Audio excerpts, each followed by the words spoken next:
So, mahal ba tayo ng Diyos? Yes! Yan ang sapunan.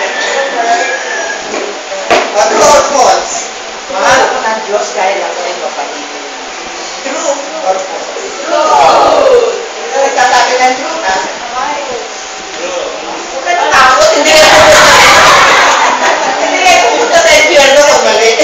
Okay, true or false? True! Sige, sino nagsabi ng true? True! Mahal ako ng Diyos dahil ako ay mabait. True ba? True. Yes. Sino nagsasabing false?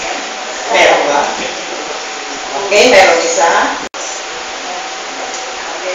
Because sabi nga niya, nasa Biblia yan, nasa Sermon on the Mount yan. Ang sinisikatan ng araw, ang masama at ang mga inuulanan yung masama at yung mga hindi sabihin, mahal ng Diyos na yun. So,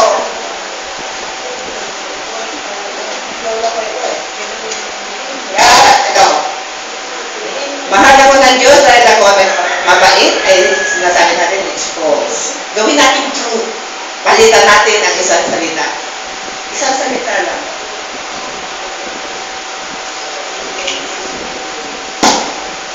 Mahal ako ng Diyos.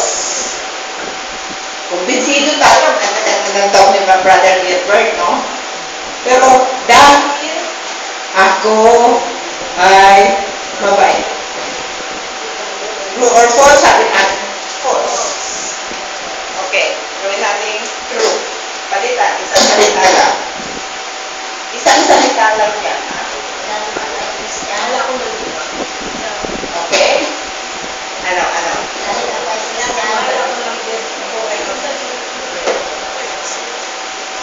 Ano? Huwag kayo matakot, ha? Sabi ko, hindi tayo pumunta sa impyerno kung kaya sa loob. Pamamaraan niya para malaman kung ano ang tama. Oh. Anong salita? Dahil ako ay Kristiyano. Dahil ikaw ay ako ay mabait. Palitan ng Kristiyano. So, mahal na lang ang Kristiyano. Hindi mahal ng Diyos ang mga Arabo. Sister, mahal ako ng Diyos dahil ako ay tao. Dahil ako ay tao. Okay? Mahal ako ng Diyos. Palitan. Isa lang gano'n. Mahal ako ng Diyos, Kaya ako mag-mabait. Pwede rin yun, no? Mahal ako ng Diyos. Yung dahil namin kaya ako ay mabait. Okay? But there is another one that really makes it true. Mahal ako ng Diyos dahil ako ay sumusunod. Okay, mabait. Hindi, sa kanya. Dahil ako mabait. Yan, ibig sabihin mabait. Dahil ako Mahal ako ng Diyos ay dahil ako ay sumunod. anak ng Diyos, hindi na lang yung isang salita. Walang ano ha, walang mga bulungan dyan ha.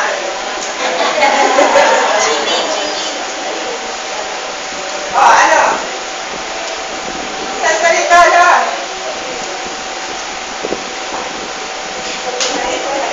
Nagkakapos tayo ng gawa. Sibit?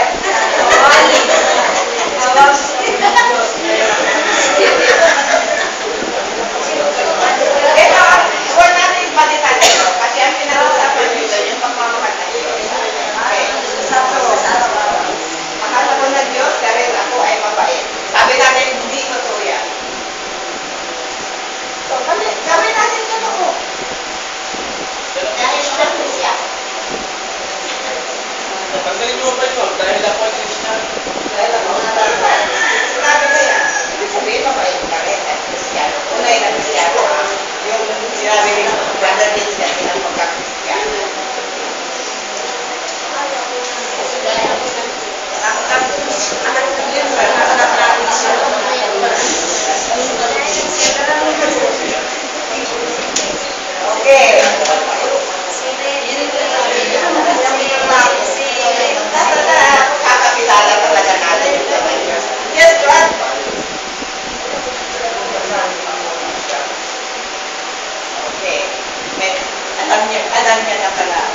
So, ang papalitan natin ay yung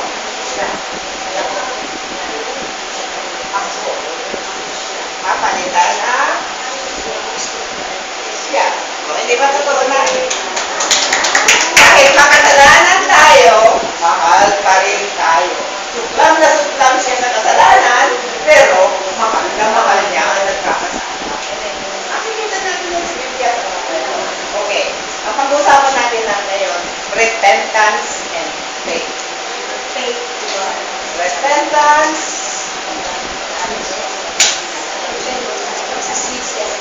and faith. Okay.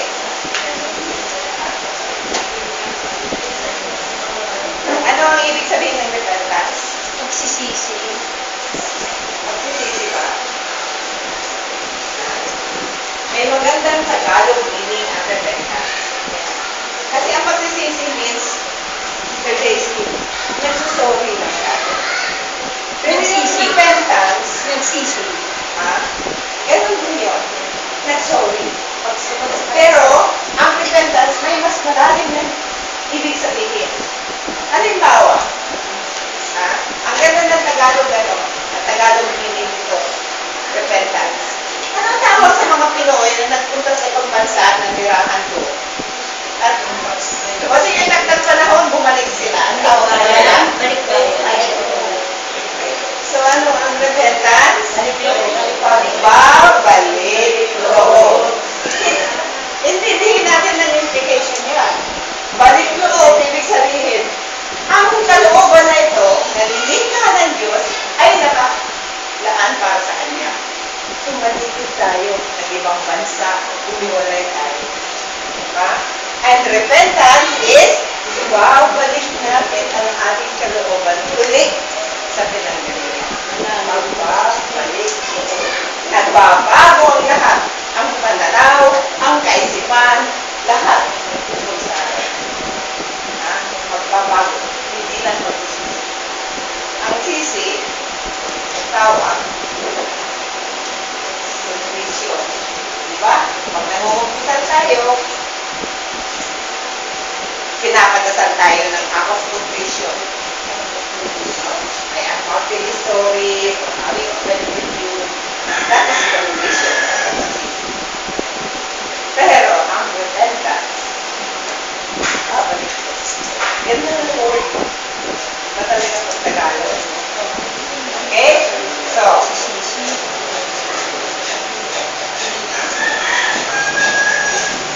Sister Rita, mahilig magsulat.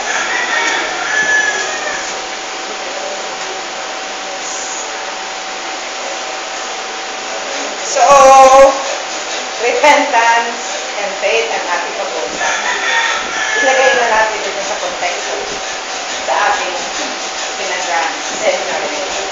The first two talks, ang Diyos ay nagpapakilala sa inyo. Mahal sa inyo. Ito, ako ay pag-ibig. Hindi lang Diyos ang pag-ibig, kundi ako ay pag-ibig. Diba? At mahal ko kayo, kahit kayo mga pasaway. Mahal na mahal ko kayo. At wala na akong ibang mahalin, kundi magpagbago kayo, magbago sa akin. So, dumating ang tatlong panahon. In the Gospel of Mark, chapter 1, lumantad na si Jesus. For 30 years nakatago siya. Lumantad na si Jesus. At ano ang proclaim niya?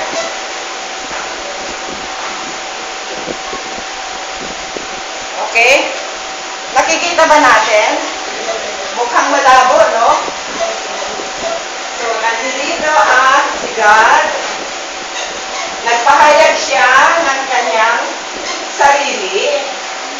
At nilantad niya ang kanyang sarili sa pamamagitan ni Jesus. I think this is not so clear. Can you see? Hindi. Mahirap, no? Malalaking sugat. Okay. Yung ano, dito. Siguro i-drawing sa isulat na lang natin. So, God.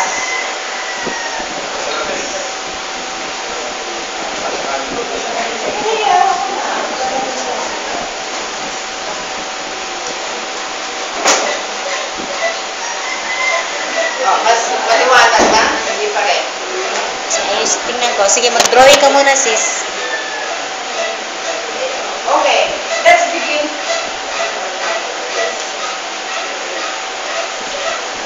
Let's begin with God. Everything begins with God, ha?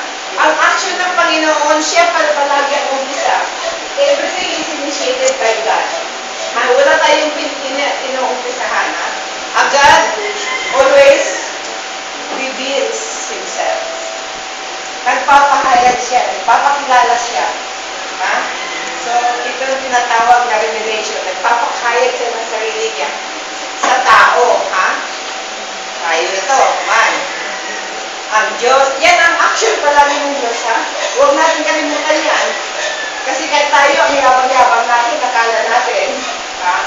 Yung mga pagsisimba natin, pagpapasaryo natin, pag-attend natin sa seminar nito, utang ng loob ng Diyos sa atin. Hindi po. Ganun ang akala ko noon. Na si tita, nakikipag-ugnayan sa Diyos, at ang Diyos ay dapat tugnan ako. Yan ang mga dasal ko yun. Ako'y dadasal, siya ay tutugon. Hindi. Ang Diyos, nagpahayag. Ano naman ang aksyon na hinihintay niya sa atin? Ha? Tayo ay tutugon. Ha? Okay, we respond. Now, ang ating mga tugon, kadalasan, yung gusto natin. Di ba? Mag-UGC ako, ganda na yung meditation nila. Nakapusan ako sa simbahan. Ang ganda ng samahan nila, sa saya nila. May starting. Oo, may starting. Lagi matay. Pero whatever reason. Kasi nung nag-umpisa ako mag-simbilin sa Panginoon, ganoon din yung mga motivation ko. Kaso, pag nagsiserve ka na talaga, bubusan mo nang nakikilala ang Panginoon, binabago ang nasa puso. Kasi hindi niya tinitingnan yung anyo natin sa labas, kundi yung anyo natin nasa taas.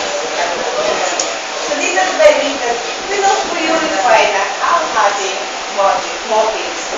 Dahil sa umpisa, nung tumugon tayo, nag-serve tayo, we said yes to Him.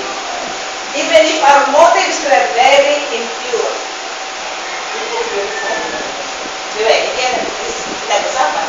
So we respond. Tugon tayo kay Lord. Hindi yung gusto natin na tugon. Siya mismo nagsabi. Kasi nung lumantad si Jesus, Mark chapter 1, ano ang sinabi niya? Narito na ang takdang panahon. Narito na ang paghahari ng Diyos. Anong sinabi niya? Repent and believe in the gospel. Magbalik loob sa Diyos at maniwala sa Pilipinas. So that is, yan ang response na gusto niya. Balik loob, repent, believe. And to believe is, yan tinatawag natin faith, pananampalataya. Liwanag? Yan ang gusto niya. So, ano ang repentance? Sabi natin, pagbabalik loob. Tumalikod tayo. Ngayon, babalik loob tayo. Ibig sabihin, 180 degrees turn. Ano yung 180 degrees? Kaharap ako sa inyo, umikot ako ng ganyan, harap ko niya ako sa inyo, that's 360. Di ba? Pero ang kalahati niya, 180. So, nakaharap ka dun sa Diyos. Initially, nung nilikha tayo, sa Kanya tayo. Tumalikod tayo, 180 degrees. Ngayong araw na ito, magdidesisyon kayo. Handa ba kayong mag-about face at sumarap muli sa Kanya? Yes. Okay? That is repentance. Making a decision. Isang desisyon na talikuran ang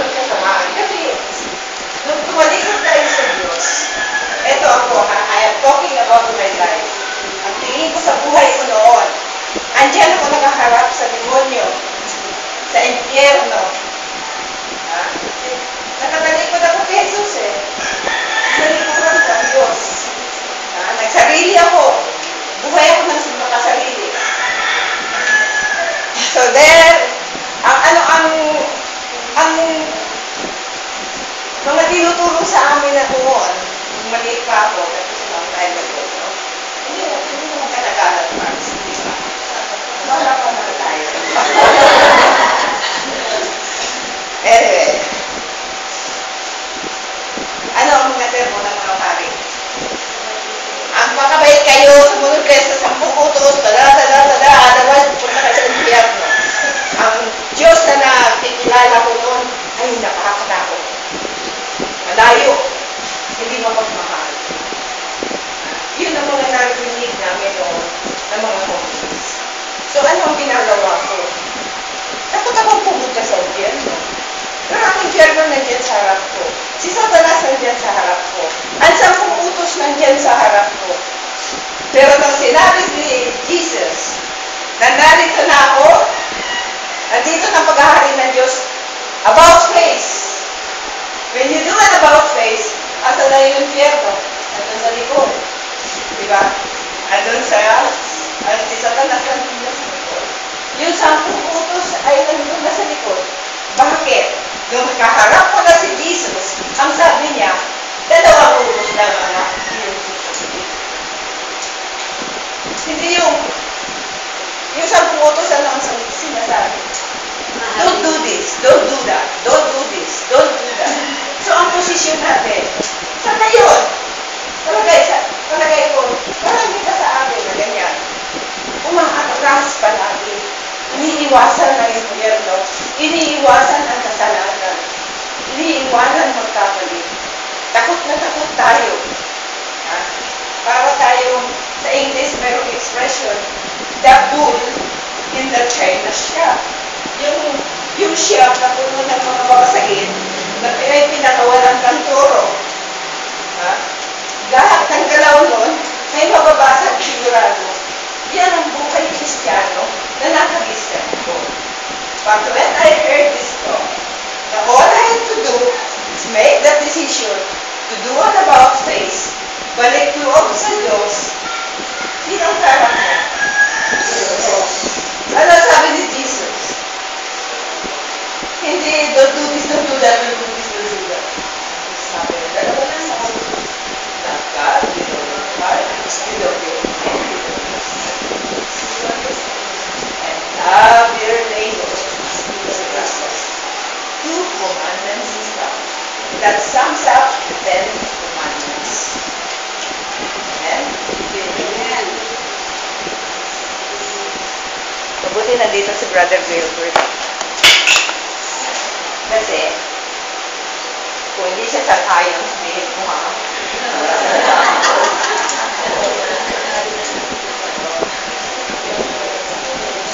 Because what I am sharing with you is how I experience God's love. Pinagbigyan ako ng pagkakatao na magdesisyon na kumarap sa kanya. Now, repentance and faith, kailangan yung dalawa. Hindi pwede isa lang. Pwede tayo. Repentance means nagbago lahat.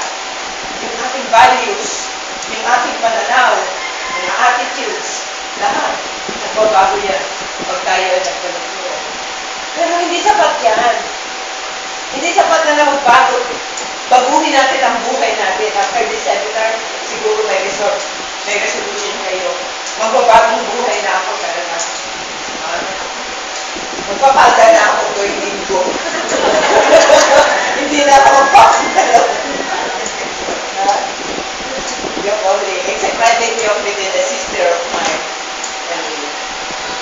Anyway, yung hindi sapat yung repentance lang, nagbagong buhay tayo. Kasi pwede tayo magbagong buhay sa iba-ibang pamagitan. Doesn't have to be faith. Doesn't have to be faith. Dahil gusto natin magbagong buhay, para pasensya na talaga, hindi na ako mag-iinom dahil gusto ko talaga mabigyan ng kinabukasan ng aking mga anak. Ganun tipo. Hindi sapat yun. Ang gusto ni Lord, magkasama yung dalawa. Ha? Hindi din pwedeng masumpalataya lang tayo ayaw kay Lord na wala namang pagbabago nakikita sa buhay natin. Kasi yun, ang tanda na talaga si Lord ay kaysa natin kung nagbabago na ang ating pumubuhay. Unti-unti yan. Unti-unti yan. Dahil ang pagbabago nito kung hindi galing sa pananampalataya at isip ay bago na. Sabi sa Biblia, anong sabi sa Biblia? The letter of James. Kaya dito. Hindi siguro ito. Sana ko ba nakasanda tayo? Yan, okay na. Okay. Sabi nga, if you read the letter of James, chapter 2, verse 19. Ang mga demonyo ay naniniwala kay Kristo. Ha? Even the demons believe and tremble. Sabi nga, naniniwala. Pero just, book of James, letter of James, 2:19 verses 10, chapter 2, verse 19. James 2, verse 19. Even the demons believe and they tremble. Nanginginig pa yan. Kasi naniniwala nila kay God. Pero, is it doing them any good? Is it bringing them to heaven? Ha? Yung naniniwala sila sa Diyos. So, faith alone is not enough. There has to be some transformation. Parang magbabago. Yan ang hamon sa atin ngayon. Ha? Yung pagbabago natin. So, itong mga misconceptions tungkol sa repentance. Kung minsan, repentance ba ito? Tunay ba itong pagbabalik ito? Kung asa, hindi talagang magbabago na talaga ako. Hindi na talaga ako magwawala, hindi na ako masaway sa aking mga magulang, o hindi na ako mag-iapit kung ganito-ganito mo dyan, ha? Baka baguhin ko na talaga ang buhay ko. Hindi na ako hindi magdali mo na something like that. Example lang ito. Bakit ka nagsasabi na ganyan? Dahil nabibis. Di ba? Nabibis. Sa kaya na niya ang babago ng buhay na siya. Wala na siya. Saan na bang pagsisisi niya at pagbabalik niya? Sorry ka dahil sa hindi sa nasaktan mo ang kalooban ng mapagmahal nating Diyos. Na talagang binigyan mo siya ng sorrow. Because God becomes so sad when never receive. Hindi sa nasaktan mo ang Diyos, kundi sorry ka dahil sa consequences ng iyong action. Masorry tayo dahil nabibigis. Yung magnanakaw na nakulong sa Pilipin, no? Nagsisisi na ng gusto. Magbabagong buhay na daw talaga siya. Sorry siya sa ginawa niya. Bakit siya sorry? Dahil nahuli. Kung hindi siya nahuli, paulit-ulit pa rin ang gagawin. So remember, repentance is being sorry for having offended our loving God. Wala nang ginawa kundi mahalin tayo. Tapos hindi, it's not being sorry dahil sa consequences ng ating pagkakataon. Yan. Sisisihan din natin yun. Pero mas matindi ang pagsisisi na yun ang ganti mo, ganti natin sa pag-ibig na yan. Amen? Amen. Amen mo kayo sa tayo. Okay. It is that, so you are not being sorry for the sin. And you know, if you read the Bible, sin is the abomination that God hates. Sabi pa nga sa scriptures. Talagang sobrang lamang Diyos sa kasalanan. Mas pinag napakadalang kasalanan. Sin is the abomination that God hates. Pero, ang one thing na pagkakaiba ng Diyos sa atin, kayang-kaya ng Diyos ihiwalay yung kasalanan sa nagkakasala. Ang buong pagmamahal ay pinupuno sa nagkasala. Ang buong pagkasukla doon sa kasalanan. So, kaya na natin ito. Tapos may nagkakamali sa atin. Hiwalay natin yung kasalanan at yung nagkasala. I had a very good experience of this. When my husband was 8 years, nandun ako yun. Invalid for 2 years, nandun na siya. And he changed. Parang train ng asawa ko. Pero nung nagkasakit na siya, sulit-sulit na. Minsan, he never lifted a finger. Yeah, kilala nila sa sarkar. Never did lifted a finger against me. But one day he got so mad with me, pinagpagato ako. And you know, God spoke to me through my grandson.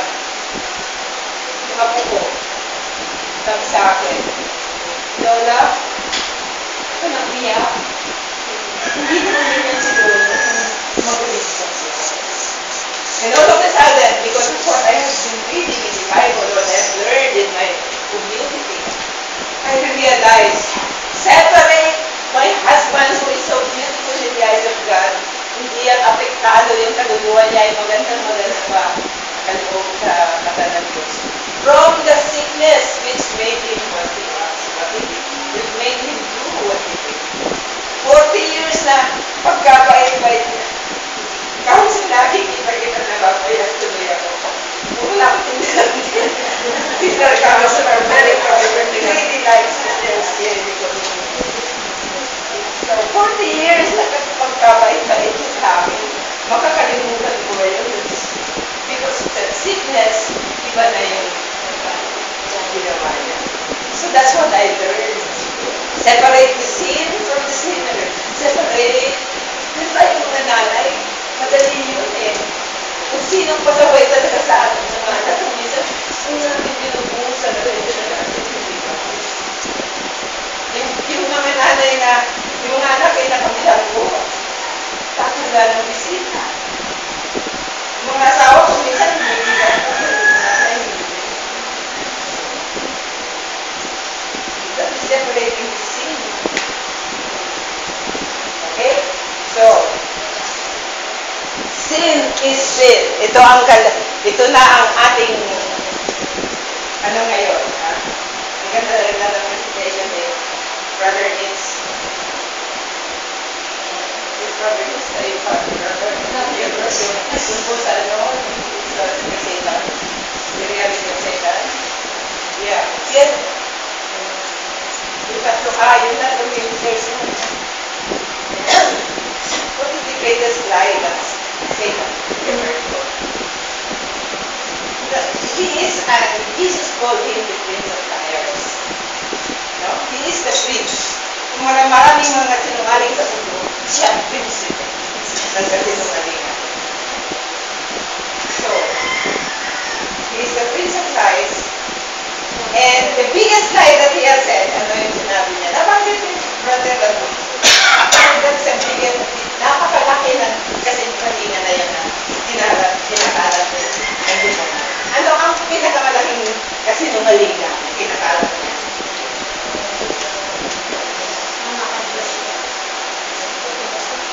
So, wala naman na ngayon naniniwala talaga sa kanya. Ano? Anybody? Oh yeah. He disguises himself, according to the Bible, he disguises himself as an angel of light. Siyempre, pag nakita mo yung mga talaga yung kapangitan niya at lahat. Wala mong instinct mo, tatakasan siya. Nobody comes to you. Ganda-ganda. Kung ikaw ay lalaki, ganda-ganda ng babae, ganda-ganda ng katawan, nakakaagaw na pleasure. It gives you what you want. Okay? So he disguises himself as an angel. That's what he came for. Pero his greatest lie is this. His greatest lie is this. Nabanggit ito ni Brother Gilbert.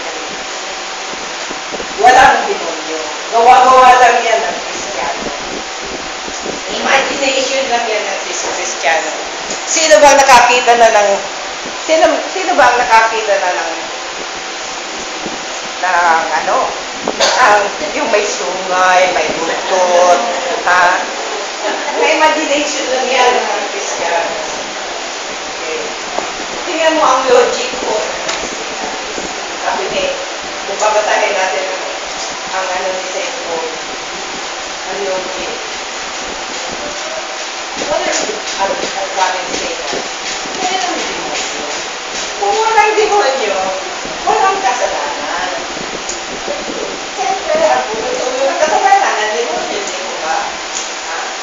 Kung walang kasalanan, hindi mo kailangan ng kaligtasan. Hindi mo kailangan ng manilikas. Who hates Jesus Christ? That's his word.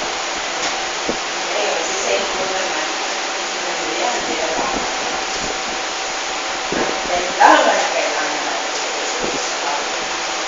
ano ang ebidensya na kailangan natin siya? Dahil sa presensya ng kamatayan. Ang kamatayan is yan ang kabayaran ng kasalanan. Pumasok ang kamatayan na nagkasalanan tayo, di ba? So may kasalanan. May kamatayan. So, yan ay bunga ng kasalanan. Ang kasalanan ay sanagaling sa demonyo. Kailangan natin this. Yung nag-find natin normal. Pero, medyo mabigat na yan. Pero, ito lang ang tanda natin. Puro pa din. Okay? So,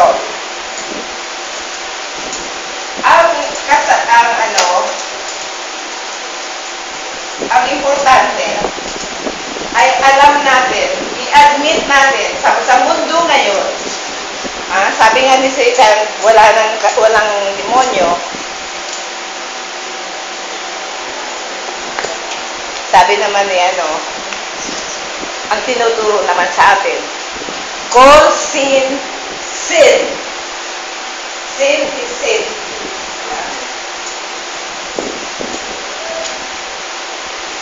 Okay, sin is sin.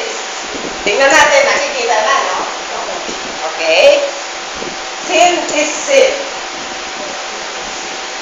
And, anong ginawa ng mundo ngayon?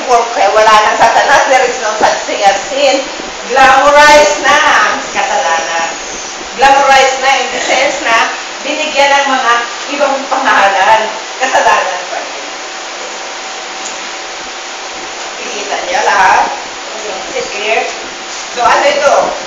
Anong tawag sa kasalanan? Growth experience.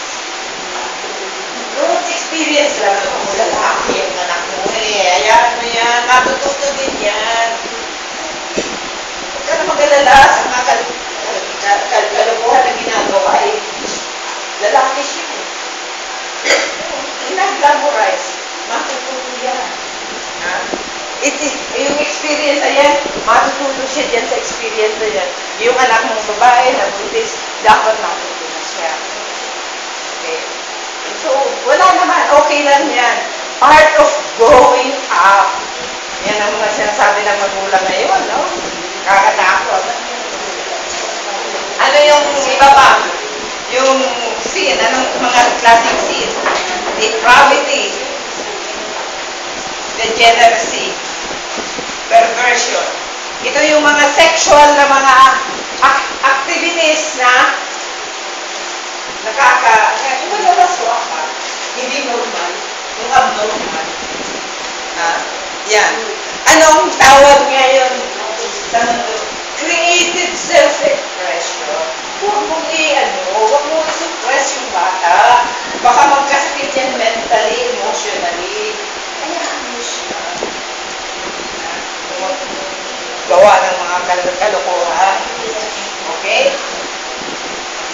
have abortion. Ano ang tawag sa abortion? The right to choose. Ano ang tawag sa pornography? Art yan! Those are adult movies. Ha? Pang matatanda yan. Pero if you watch these things, you watch what is happening to you inside. Ha? Maka-Diyos pa ba ang nangyayari sa inyo? Kayo mismo mag-a-admit. No? Cheating and stealing. Oh, just being practical. Being realistic. Nandun na yung opportunity. Hindi mo ba sasabihin? Yung bribe. Pang panunuhol. Ano tawag sa mga opisina, government officer? Facilitation. Glamorized. Tapos, institutionalized. Sin is also institutionalized. Anong ibig sabihin? If you cannot take them, join them. Di ba? Gusto mo maging moral crusader sa isang opisina na corrupt? Nako, kung hanggang kamatayan siguro, papatayin ka, basta huwag ka lang mag-ialam sa, do not go against the system. If you can beat the system, sabi nga, everybody is doing it. Lahat naman ginagawa yun. The whole world can do it. But if it is against God's law, it is a sin. And all sin. Huwag mo nyo nang i-glamorize. Okay? Legalize. Legalize na kasalanan. Kahapon na nangyayari yung spirit. Okay. So, aprobado na yan. Legal na yun. Pero, moral ba? Is it moral? Is it according to the greatest law of God? Ngayon, kung nanonood kayo ng CNN, makikita nyo na kung Diyos ko yung mga talunan ng mga bakla at mga tumoy dahil na-approve na yung same-sex marriage sa New York. Yes. Diba? Yes. Tayo mga Kristiyan, mga ginagawa lang. Lord, ano ba? Kailan ba itong tatapos? Yung WhatsApp mo lang. You saw that? Nakakadiri talaga. Okay. Abortion is really killing the unborn.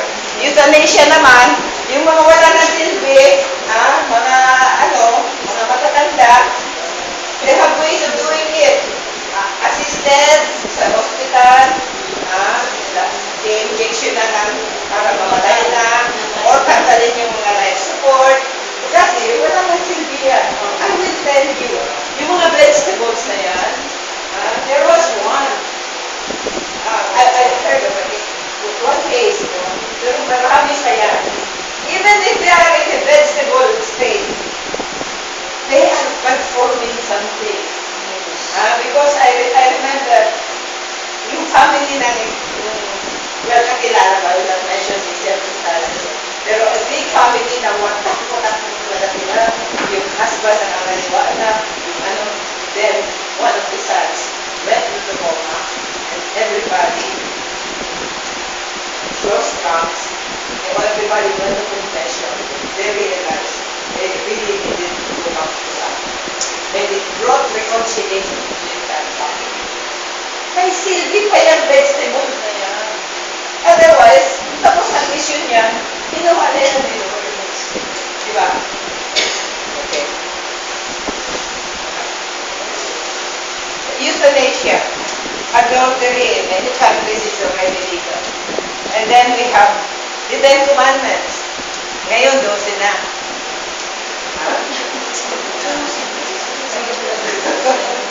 There are no 10 Commandments. What is the 11th Commandment? Thou shalt not get caught. Huwag ka nang pag-ibig. Di ba, gumawa ng kung ano mga kasalanan ng any crime, huwag ka lang pag-ibig. And the 12th commandment is, kung mahuli ka man, huwag kang mahuli. Don't cheat. Para maganda na isip mo. Okay. You see, this is the world we're in. Nagawag need to do? We need to ask. Marami sa atin, komunyon lang ng komunyon. No? You can see it. Nirereklamo ito ng mga kaparihan natin. But ang daming nangungumunyon, wala namang nangungumpisa. We need to ask God's forgiveness. And we need to ask God's forgiveness in the way He taught us. Jesus said, go to the priest. He gave the apostles, if pinaso niya yung authority to forgive sins, hindi yung pare ang nagpapatawad, ang Diyos ang nagpapatawad sa pamamagitan ng pare. Alam mo, sabi nga ng isang confessor ko, oras na lumuhod ka na doon sa harap ng pare, the mere fact na lumuhod ka na sa harap ng pare at mamumumpisan, napatawad ka na. Kasi you humbled yourself already in order to avail of God's forgiveness. Pero kailangan, may mga paghahanda tayo talaga. Kasi kukumpisan din tayo, tapos hindi naman maganda yung confession natin. May tinatago pa rin tayo, hindi rin naman. Well, okay. Specific sins that we need to renounce. Ilang mga Kristiyano. Specific sins that we need to renounce. Number 1. Ano yun? Non-Christian religions. Pare-pareho lang naman. Isang Diyos lang naman ang sinasamba. Pare-pareho lang naman yung mga religion nila. Bakit ba bawal pumunta sa iglesia ni Cristo? Kung minsan maganda ka mapupulot yung mga Diyos. Pwede kumawin na simbatan. At Katoliko kami ninyo, hanggang ang Katoliko, ba't di magtatampisaw dun sa sa mga fathers ng iba? You are a baptized Catholic Christian. You are dishonoring that baptism. You belong to that family, particular family, kung saan kayo dinagay ng Diyos. Pinanganak kayo, we were born into the family of man. Piniligan tayo, now to the family of man. God chose that you be baptized in this church. Pag masusuwain lang naman niya, hindi kasi mas masaya dun eh. Kaya ba tayo naging Katoliko para para masumaya? I really need to ask for 10 more minutes kasi yung faith hindi pa natin na hawakan. Okay? So, ganyan. Kailangan ang umpisa. Now, yung faith. Ano yung faith? Specific sins pala. Spiritualism, occult, witchcraft, superstitions. Can you give me extra 10 minutes? Okay lang ba? Okay lang ba sa inyo? Just 10 minutes more para masabi ko. Okay. Spiritualism. Ang dami nating mga brothers and sisters, ang dami nating mga superstitious beliefs na dapat kalaban dito sa first commandment. I am the Lord your God. Ako lang ang power na kilalanin ninyo. Sino naniniwala sa mga hula? No. Sinong naniniwala sa mga horoscope, sa dyaryo? Yan, mga superstitious beliefs yan. Okay? Bawal yan. They're always serious with this. Yung mga... Okay, so we have sexual intercourse outside of marriage. Sex is a gift from God. And He already laid down the parameters kung paano ito magagawa kung saan lang within marriage. So, anong ginawa ng mga bakla? They already want to get married. Diba? Finally, we have adultery, active homosexuality. Active homosexuality. I know a lot of homosexuals who are serving the Lord in a very, very clear and beautiful manner. And they know that they are homosexuals. Pero they respect the laws of God in relation to their relationship. So murder, robbery, cheating, lying, pagsisinungaling, slander. Ano yung slander? Bigyan natin ito ng konting attention kasi very common ito sa atin so-called Christians. When you bring down somebody when you use language that brings somebody down to another person, telling another person about the third person, it with the purpose of bringing him down. And it doesn't matter whether it's true or false. Lalo mas mahirap yung totoo. Totoo naman eh, halo na. And by the way, this is serious sin. Always serious sin. At pwede natin supunin ito. Bakit? Alam natin kagad kung ang slander is about to come. Pag pumunta din, Sister Mercedes, Sister Celine, halika. Itasabihin ako sa iyo. Pero atin lang ito. The moment you say atin lang ito, sigurado ka na sa susunod. Okay?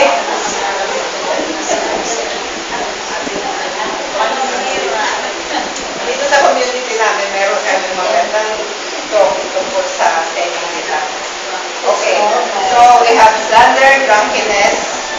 Iba naman yung pasosyal na inuman, para masaya. Pero iba yung talagang sumakot sa anak. Getting stoned from drugs.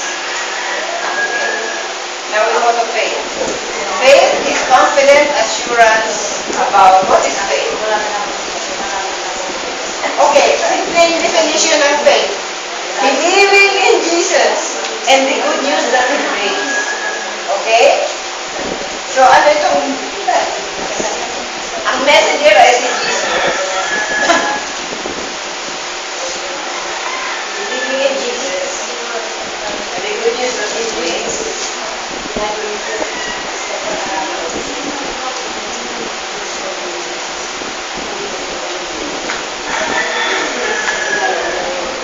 Kung sa Tagalog, ang faith ay paniniwala.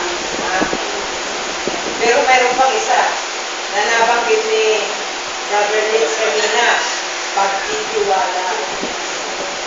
Trust in faith, no? I wish we have plenty of time for sharing kasi yan talaga probado namin sa buhay namin. Now, what are the characteristics of faith? It is, unang-una, a personal decision. Kailangan magdidesisyon kang maniniwala at magtitiwala kay Jesus. Revelation 3:20. What is Revelation 3:20? Yan ang position ni Jesus ngayon, right now. Picture here. What does He say? This is my favorite picture. Here I stand, knocking at the door. If anyone hears me calling and opens the door, I will enter his house and have supper with him and he with me. So, yan ang posisyon ngayon ni Jesus sa bawat isa sa atin. Kumakapag siya sa ating mga puso. Ang freedom yan ay walang handle sa labas. Pwedeng buksan lang sa loob, galing sa loob. Kailangan desisyonan ninyo, aksyonan ninyo, buksan ang pinto ng mga puso ninyo para makapasok si Jesus. That's Revelation 3:20. So it is a definite act. The act of opening that door, that's the act of actually asking Jesus to come in. A deliberate act. Deliberate, pinag-isipan mo at dinesisyonan mo, buksan ang pinto. Okay? An urgent act. Why? Do you know how much time we have here? Alam pa ninyo kung gaano kahaba ang buhay niyo.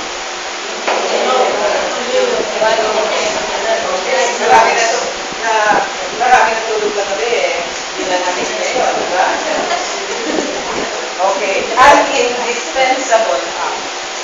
Hindi pwedeng wala yung pananampalataya. Alam mo si Jesus when he started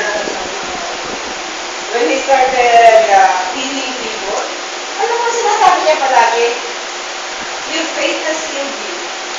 It was your faith that set you free. It was your faith. My favorite story is Peter. Peter Carter. Celebrate na natin na Peter and Paul. Kahapon din natin siya. Favorite is Peter na nalakad ang house. remember that nasa bangka sila na may ang lakas ng storm. Tapos si Jesus wala, hindi nila kasama. All of a sudden, nakita nila si Jesus. Sabi sa kanila, isla. Ano sabi niya? Akala nila ghost. Akala nila multo. Ano nila? Nagdalakas sa Diyos. Kaya sabi ni Peter, Lord, gusto mo yan. Sabi niya, halika. Okay, anong ginawa ni Peter? Tulungan mo gawin. Nagdalakas siya. Why did he jump? If he thought about it, he would sink. If he thought about it, hindi pa na yun na hindi mo lahat tubig. No, but he had faith in the words of Jesus. Kilala niya, dahil kilala niya na si Jesus. So, nung narinig niya yung invitation ni Jesus, halika. Halika siya. Pero anong nangyayari? Mamaya naramdaman niya na yung hangin, naramdaman niya yung ano, laki-laki. Nawala yung focus niya kay Jesus, na siya nakafocus doon sa mga alon at hangin. So, he started to sing. And so, anong ginawa ni Jesus? Dinamuro, Lord, save me! Dilaw na naman si Peter. And dinamuro siya. Why did you so? Ba't ka nagkaroon? O you of little faith. Kadalasan niya nagsasabi sa amin. Okay? So that's repentance and faith. Maniwala tayo sa mabuting balita ni Jesus. Ano ang mabuting balita ni Jesus? I-summarize yan natin. Ang dami nating narinig ngayon. Iisa lang ang mensahe ni Jesus. Iisa lang ang mensahe ni Jesus. Pag-ibig niya. Mahal kayo ni Tay. Mayaman si Tay. Siya ay hari na sa lahat ng hari. He's the Lord of Lords, the King of Kings. Last week, yung pension po ng SSS na-terminate dahil na-suspend dahil hindi ko na reconfirm. So it will take about 3 months down before it is reinstated. Kasi hindi naman mawawala. But then, siyempre, inaasahan mo yun. Ang gastos-gastos ko. So one day last week, wala na talaga ako and I woke up. Lord, wala na ako. Alam kong mahal mo ako. Alam kong mahayaman ka. Na lahat ng resources ko, pati ang tansya ko, nakastos ko na ako. Before that, this happens to me, no? So, alam mo, the temptation is to get a human solution. What is the human solution? Utang. Marami mo pa-over sa akin. Yung anak ko, yung ako ko, may mga sweldo na yan, malalaki ang sweldo. Ako, pahiramin naman nila ako dahil mabayaran ko naman. So, sabi ko, that's not your way. Yung nga natin daw kung saan pupunin. By 9 o'clock this morning, I had 3,000 in my hand. Advance daw birthday gift sa akin. Out of the blue, see how it works? That is. Okay? So are we ready? The word is knocking. About face, hindi sapat. Sa mga about face natin, okay, dito na lang ako, Lord. Hindi. What is the next command in the military?